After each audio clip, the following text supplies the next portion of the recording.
Now that I'm back on YouTube, making my first video back in a bonnet. He just called me jealous, I don't take it as an insult. Nigga, you was mine, you know exactly how this shit goes. Taking notes while watching you because I'm stalking all his new hoes. Think I'm playing that I'm crazy, but nah, that's just the truth though. Got a couple screws loose, I don't think I ever had. I wanted to make this video because I want to talk a little bit about me and what I want this channel to be, what I think this channel is gonna look like. So you don't stick around and be here for no reason.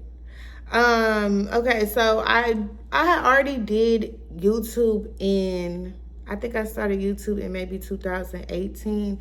I only wanted to start YouTube because of how dancing was being portrayed on social media. When I started dancing, it was not a social media thing. When I started dancing, everybody was, the girls I knew was ashamed about it. They didn't want nobody to know that they was a stripper. I don't know, like 3 years into me dancing, it became a social media thing. It became like everybody wanted to try it because of Instagram and the money videos and stuff they saw on Instagram. So I made my YouTube because I wanted to tell the truth about what dancing was, about slow nights, about the bad experience you could have in the strip club. I didn't even tell nobody that I was making the YouTube. I just made the video, and then when I kind of seen that it was blowing up, that's when I told people like, oh yeah, by the way, I have a YouTube.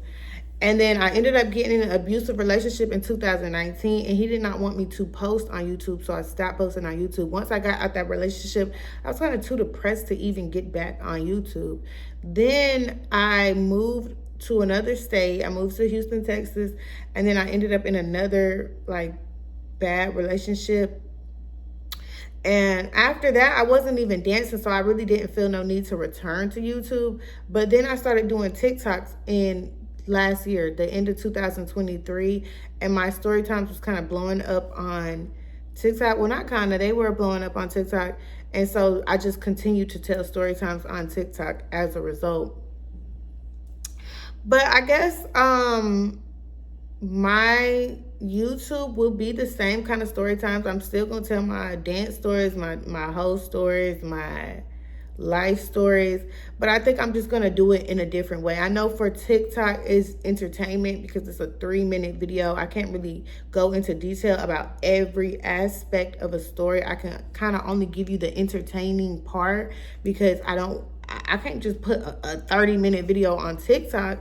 But because YouTube is kind of for longer videos, I think I'm going to use this platform to not just tell y'all what happened, but to also tell y'all why it happened, what I was thinking and what I was feeling. And I know for some people, they don't want to see shit like that. For some people, I am only entertainment. But because I am a human and I'm genuinely not specifically made for entertainment, that's not what I'm going to give y'all. I want to give y'all the truth and the real me. And if that's not what you want to know, then I'm sorry.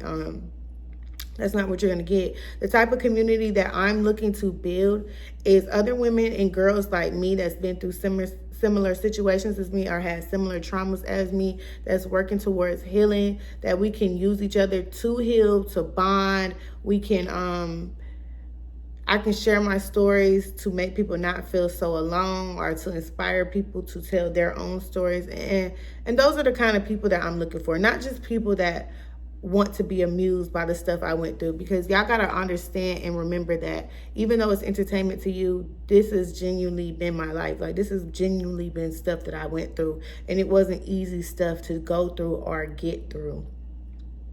I think, well, I got molested. I got molested when I was younger, and I actually told that story on here.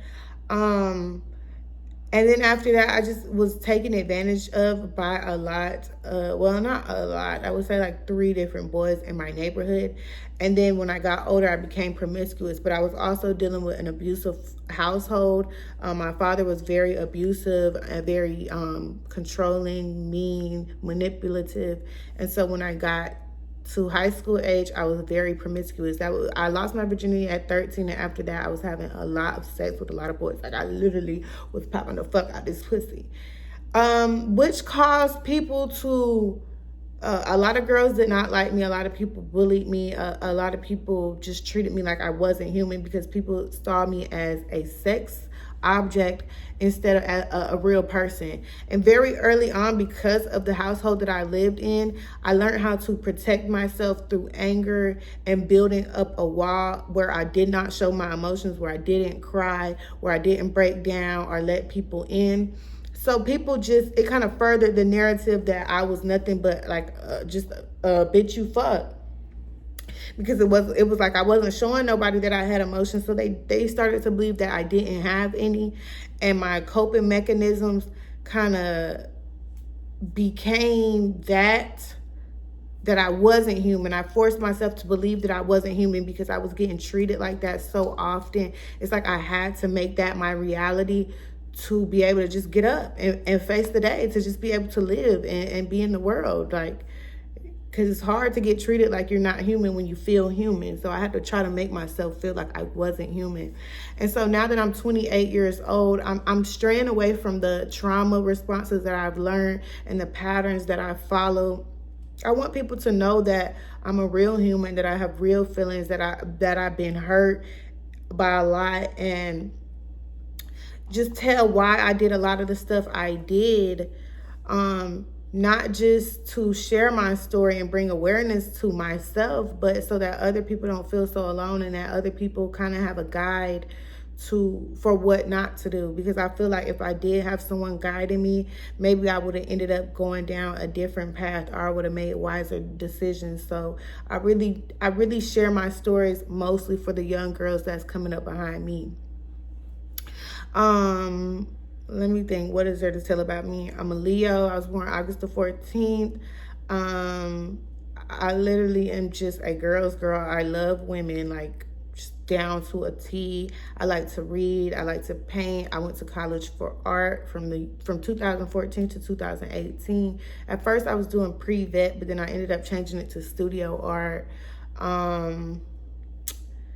Like, I don't just want y'all to know trauma shit about me. I'm trying to think of the fun shit about me. Like, I don't know. I really don't do shit no more. I'm kind of like a boring ass bitch now, but I like to laugh and I like to make people laugh. And yeah. So feel free to let me know what kind of stories you want to hear. I'm going to keep the makeup included. I'm going to keep teaching y'all how to do y'all eyebrows and stuff like that. The makeup is going to still be a part of it. But the videos is just going to be longer and more in-depth. And I really want to build a community. Like, I don't want just followers. I don't just want subscribers. I really want a community of people, like a place to feel safe and heard, and where also other people can share their stories and feel safe and heard as well. Because it's not just about me. Like, I don't feel like I'm above nobody. Like, I genuinely want to create a safe space for young women, old women, young girls, teenagers, whoever needs it. I'm trying to think what else I have to say. I literally think I said it all. I know this is the beginning of my journey still. Like, although I'm 28, this is just the start of where I'm going to end up and what I'm going to be doing. So I appreciate everyone who is participating in my journey and that's prepared to be a part of my journey and that's going to be around until the end. Like, I genuinely appreciate everyone who's made an effort to support me, to comment, to like, to follow, anything that you've done. Like, even people that have reached out and sent me encouraging messages. I appreciate every one of you, and I hope that you continue to do that. And I will always continue to try to reach back out to you because those messages really mean the world to me. Like, y'all literally be having me crying. Like, when y'all tell me how I've impacted you or made you feel seen in anything, like. So I want to continue to do that. I really hope that my journey ends well. I'm going to try my best to make it end well because I want to be an example to how life can turn around for anyone. So feel free to comment what story times you want to hear. I am going to tell the full stories that I have already told on my TikTok. If you follow me on TikTok, then you kind of know, like, the years and what was going on in each year of my life. So if you want to hear about a certain year, comment that year. Or if you want to hear about a certain story, comment that story. Or if you just got a random thought of a story that you think I might have, comment that. Just make sure you're interactive with me, because like if y'all not interacting with me, I'm gonna feel like I'm doing it for no reason. And that's just that. But I look forward to seeing where this goes. I look forward to interacting with you all, and I look forward to the future. I just want to thank God for how far He's brought me, and connecting me with all the people that He's connected with me with already. I want y'all to always walk like y'all are the baddest bitches in the room. Bye.